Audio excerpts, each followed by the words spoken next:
Thanks to all of you for joining us for the first of this four-part series of conversations on reformational responses to, let's call it the Trump movement or the Trump era or the Trump phenomena or Trumpism, whatever phrase you find most helpful.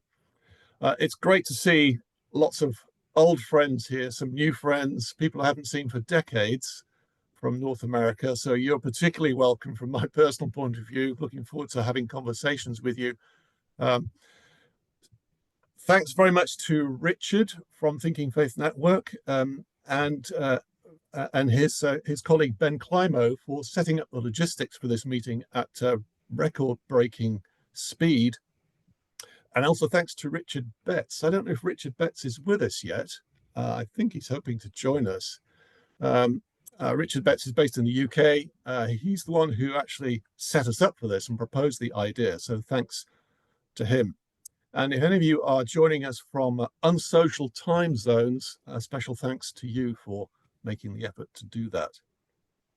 So as I think most of you know, the reason we organized this series is that some of us, just through random conversations on email and social media over the last few weeks, became aware that some people for whom reformational political thought and practice is their main orientation, broadly understood as that movement of thought coming out of Kuyper, Dooyeweerd, Goudswaard, and many others, that some such people are responding to the Trump phenomena in really quite different ways, perhaps surprisingly so. And so we just thought it would be a good idea and it would be valuable to create a forum where these differences could be aired and tested.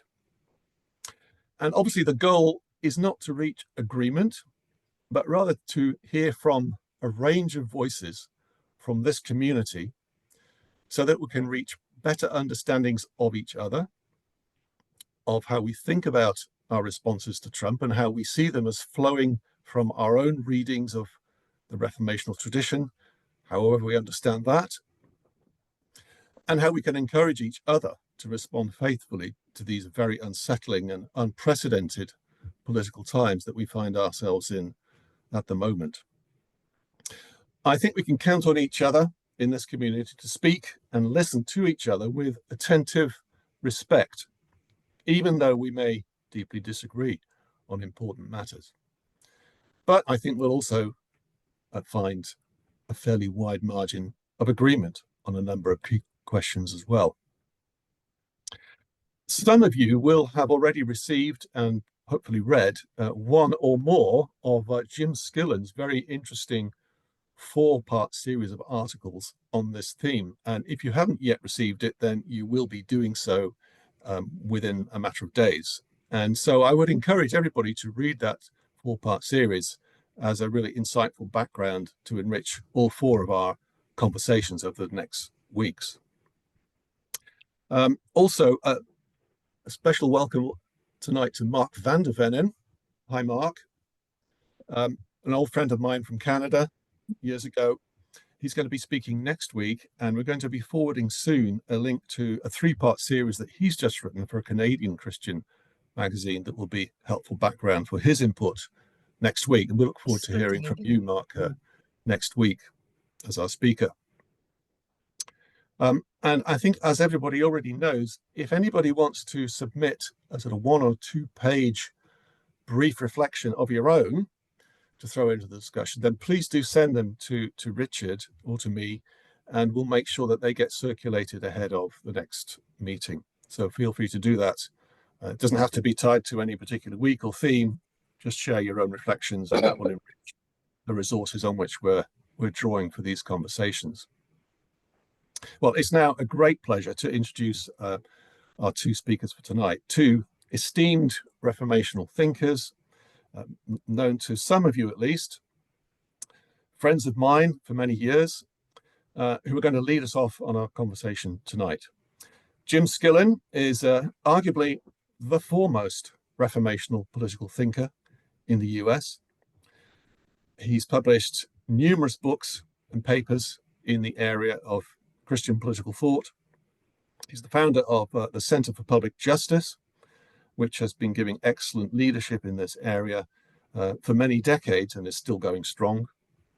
In fact, it was one of Jim's early articles published in the 1970s, which he's probably a little bit embarrassed about now, looking back on it, that showed me for the first time that Christian political thought was a thing, that it could exist. And that set me off on my intellectual and political journey. So, Jim, I'm afraid you've got a lot to answer for on the basis of that article. So Jim's going to open in a moment and going to speak for 15 minutes to set us up for tonight's conversation. But let me introduce his respondent first. Adolfo García de la Sienra, who's coming from Mexico, joining us from Mexico, is an influential Reformational philosopher who not only understands economic theory, which is something of a rarity in a movement of philosophers, but has made very important and original contributions to the field, utilizing Reformational philosophy, as well as enriching Reformational thought and practice in many other ways too. So welcome to both of you. Both are good friends of Thinking Faith Network, and we're very grateful to you both for joining us tonight and getting us going. So Jim's going to lead off with a 15-minute introduction, and right after that, Adolfo is going to respond with a 5-minute response. So Jim, thank you very much, and over to you. Thank you, Jonathan and Richard. It's great to be here and have an opportunity to share with all of the people who've joined in on the subject matter.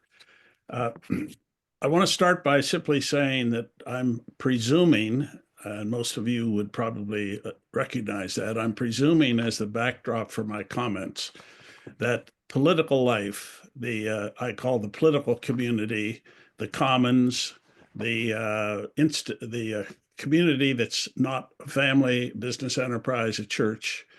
You can call it a republic, you can call it a commonwealth, you can call it the state, you can call it a public legal community. But in every case, whatever language you use, it, as I'm arguing in a normative way, includes government and citizens. And by that, I want to insist on the meaning of citizens, that is, humans who are functioning in a civic capacity. That is, they are participants in the political community, and they should be wearing a civic hat when they're doing and thinking about that, compared to the hat they wear as a family hat or a business hat or a church hat or something else. I say that because I want to stress the importance of it, because the perhaps strongest ideological, philosophic stream in American thought about the governing structure, not about the meaning of the nation, which I'll get to, but the governing structure, is influenced by John Locke. And Locke's beginning of his second treatise on government, which is the more important one of what he offered, and incidentally, John Locke had a hand in the constitutional writing of the constitutions for the North and South Carolina in the United States. I hadn't even learned that until later on. But Locke starts out in the second commentary with his own reading of creation, his own story of creation. And the part I want to get at is the assumption that free individuals, part of God's creation, begin to mix their labor with natural things, with whatever. And when they do that, it becomes their property. So in other words, the whole idea of right to life, liberty, and property as kind of the right that a government should be protecting. Americans turn to the right of life, liberty, and the pursuit of happiness, but it's really property for Locke. It's at the point where we would call sin comes in. I start stealing your apples and you start stealing my sheep, which is my property and your property. And eventually the potential conflict and even danger to life causes us to want to have an umpire, create an umpire.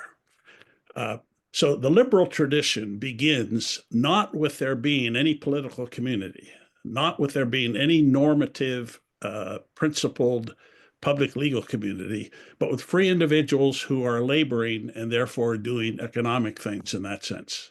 On that basis, then they contract to create an umpire. But see, the umpire exists for the sake of them.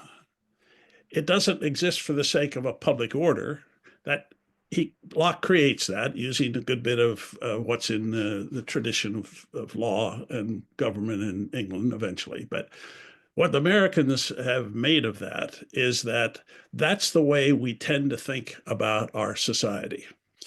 There's another whole idea about what the nation is. That'll come out in some of the other things you read.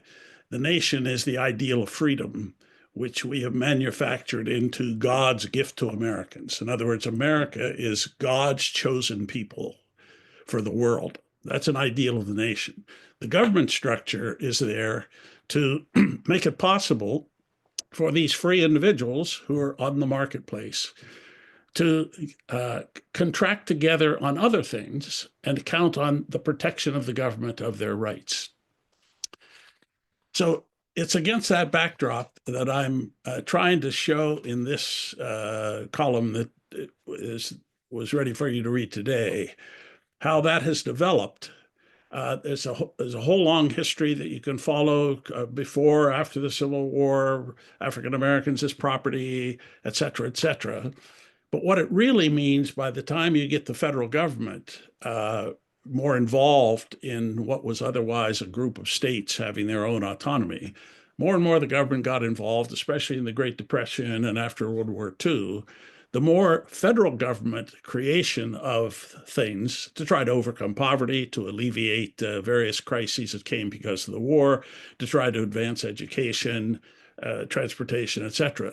The more that grew, the more the various interests involved, the economic interests, became interested in the money, at least, as well as the protection the government would provide for what they're doing. And the development of that to today is really there are legislative problems here too. I can't get into it at this point, but the federal structure is part of a problem at this stage because we have no nationwide representatives in Washington. Everyone in Congress is elected by a small district in their state or by the state, the senators. No nationwide elections are held for nationwide representatives.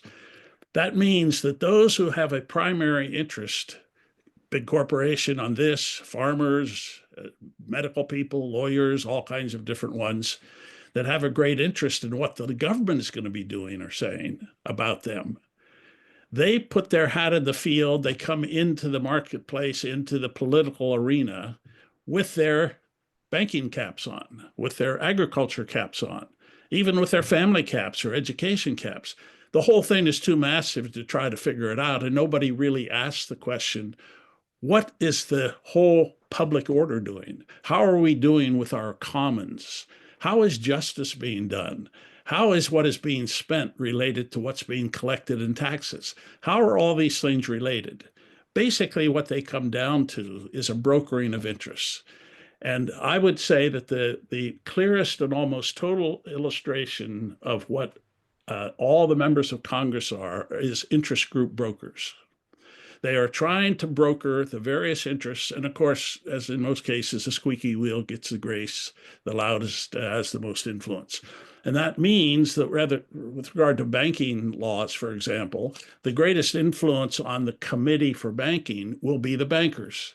And their influence, which is of national interest, will be so great that they will end up helping the committee basically to draft the law. That's what it comes down to. Their pressure will. So when you finally get laws coming out of the federal government, they will have that character, which means that we have a republic, which, if it functions with any decency and with a sense of interest balancing, will bring to us some measure of public order. But the shaping of the public order can and has been increasingly defined by what the moneyed interests have to say. And now that's where I want to get to trumpet this, and I cannot offer more detail than what's here about that. But I want to recommend to you, this just came up. It's one of the best simple things I've seen to get at this today. The title of the article is Trump and Musk Are Trying to Take America Private. And it's a superb summary going from what I've described to the things that Trump is trying to do now and what he represents, bringing in the dozen biggest billionaires who already have huge influence, trying to bring them to heel. And of course, that means they will bring him to heel. And along with Elon Musk, who is the biggest of them all, who knows nothing about government, has no clue about organizing anything. And he with Trump, if you look at their actions, and if you look at Trump's speech, if you look at how it affects, he has no interest in governing. He has no clue about what public justice would be. Everything for him is a deal. So the deal is, how can he, whether it's getting something in Greenland or building Trump Towers in the Gaza Strip or taking back the Panama Canal or telling Britain, telling the Canadians what for, that you better just shape up, and calling the Prime Minister of Canada governor, etc. All of that kind of language.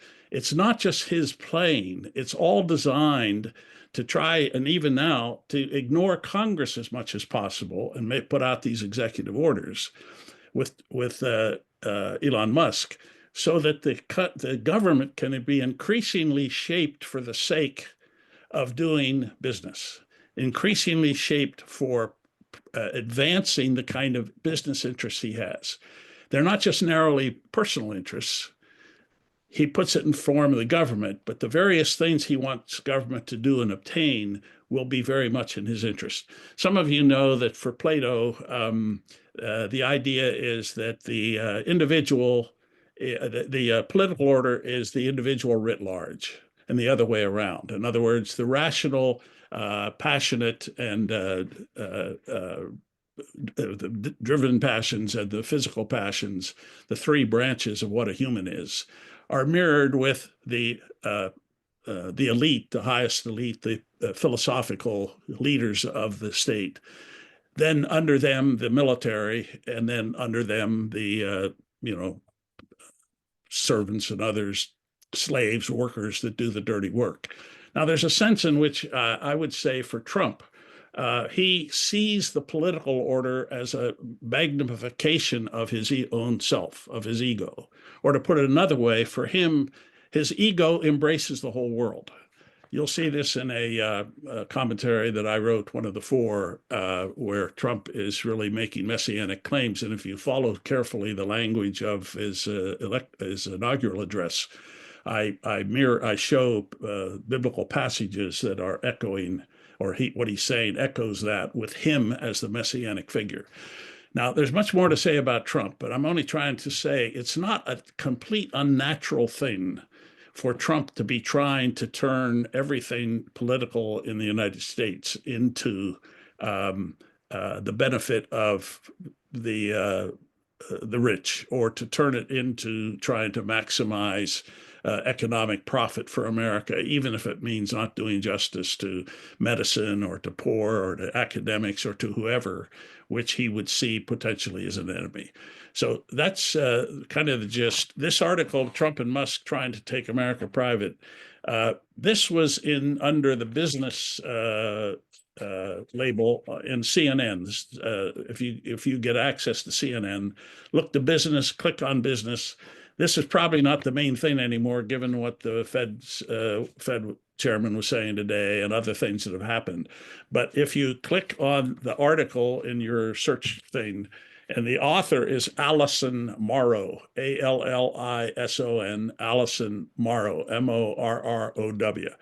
You'll find this very brief 4-page, big print article, a really good summary of how what they're doing follows from what I'm trying to outline. It's all yours. Can't hear you, Jonathan. Yeah. Thanks very much indeed, Jim. Admirably succinct, punchy, and pointed, and will set us up well. I think we're going to go straight now to Adolfo, who's going to give a 5-minute response. Adolfo, we're really impressed with the amazing library that you have there. It's just fantastic. Congratulations on that. Over to you, Adolfo. You're going to have to unmute yourself. Already, yeah. There we go. He's done. I was saying that this library that you see was built in the 17th century by Palafox, who was the Bishop of Puebla and became Viceroy of the New Spain at that time. It's called the Palafoxian Library in Puebla. Okay, well, thanks to Jim for his insights. On the occasion of the assumption of such a high office to the President of the United States, Jim Skillen has gifted us a set of reflections on the identity crisis of the United States, highlighting several important points. Essentially, Skillen observes that the American state has been turning into a kind of vast marketplace governed by powerful interests that control Congress and other aspects of the U.S. public sector. He points out that the federal constitutional order of the United States Republic is increasingly being governed as well as interpreted by the Supreme Court as a marketplace.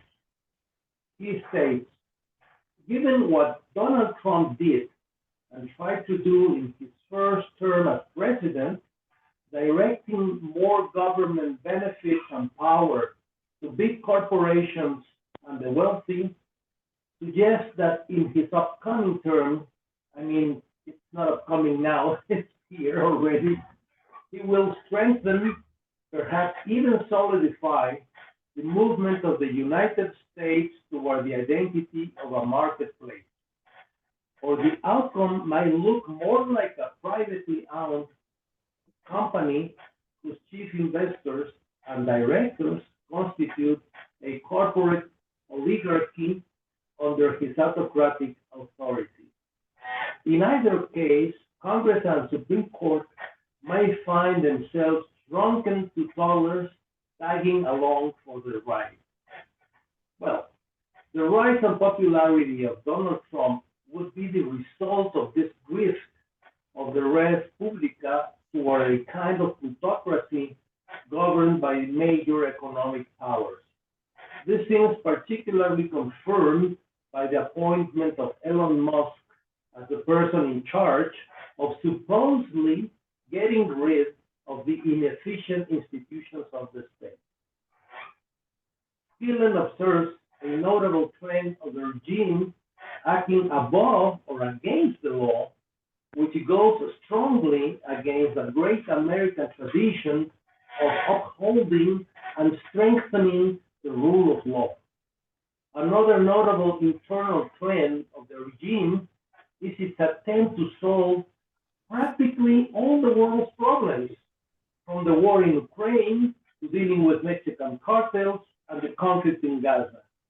In particular, it has been threatening the Mexican government, accusing it, correctly, of being allied with organized crime, now labeled as terrorist organizations, and of not doing enough to contain the flow of fentanyl from Mexico to the United States. In order to pressure the Mexican government to finally assume its responsibility to fight criminal organizations, Trump has been threatening to impose tariffs of up to 25% on Mexican products exported to the United States.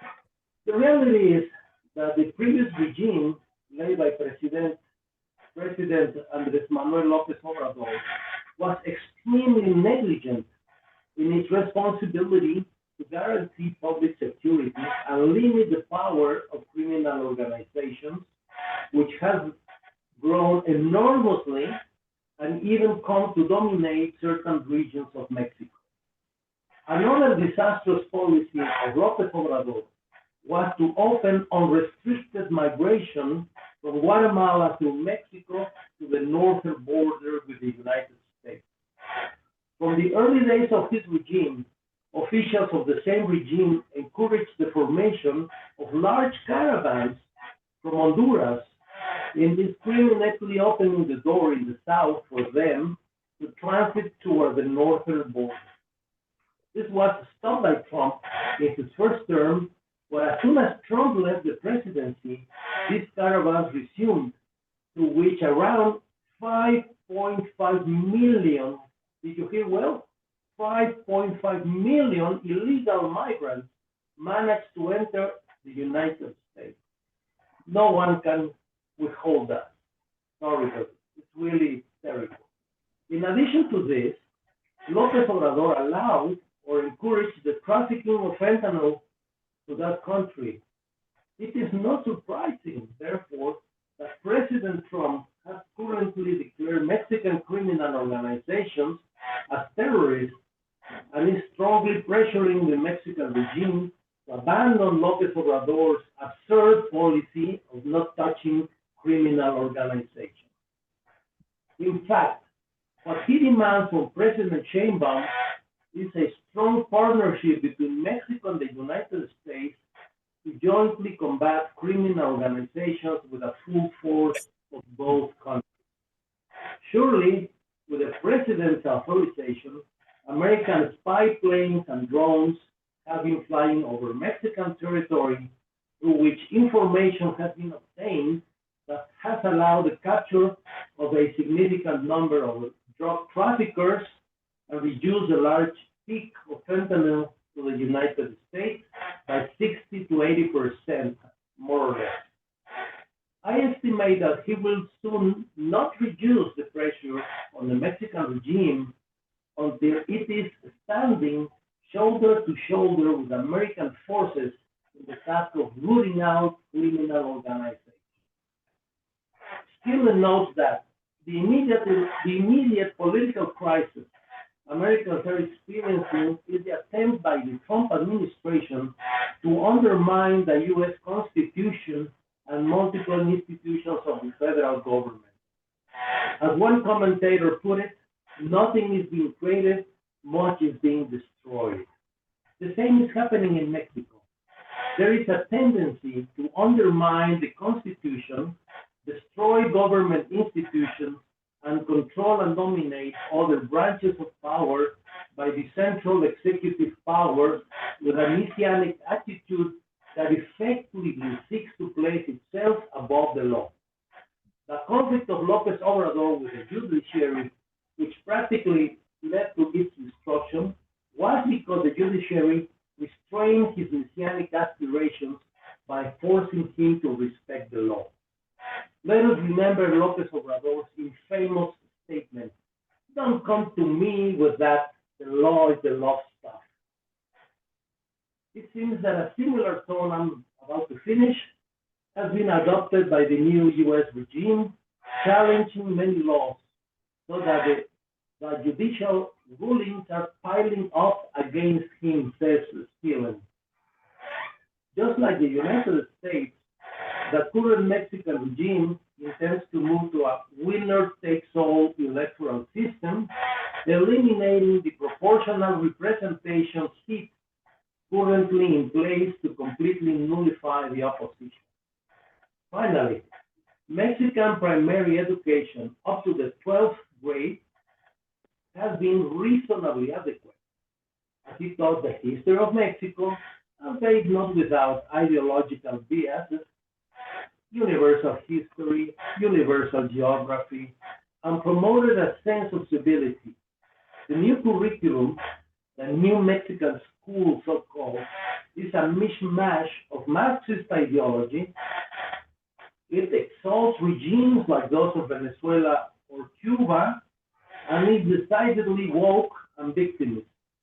From Mexico, we look appalled at the transformation that our admired northern neighbor is undergoing, shifting from being a world example of the rule of law to a messianic plutocracy, whose leader, very similarly to Mexico's tropical messiah, namely López Obrador, demands that no one come to him with that the law is the law stuff, as if he did not need to respect the American laws and the international agreements signed by the United States of America. Thank you. Thank you very much indeed, Adolfo. Your remarks reminded me of one of the most striking statements that I think Donald Trump has made recently. He who saves his country breaks no law. He who saves his country breaks no law. Thank you both very much for setting us up so well. We have virtually an hour of conversation ahead.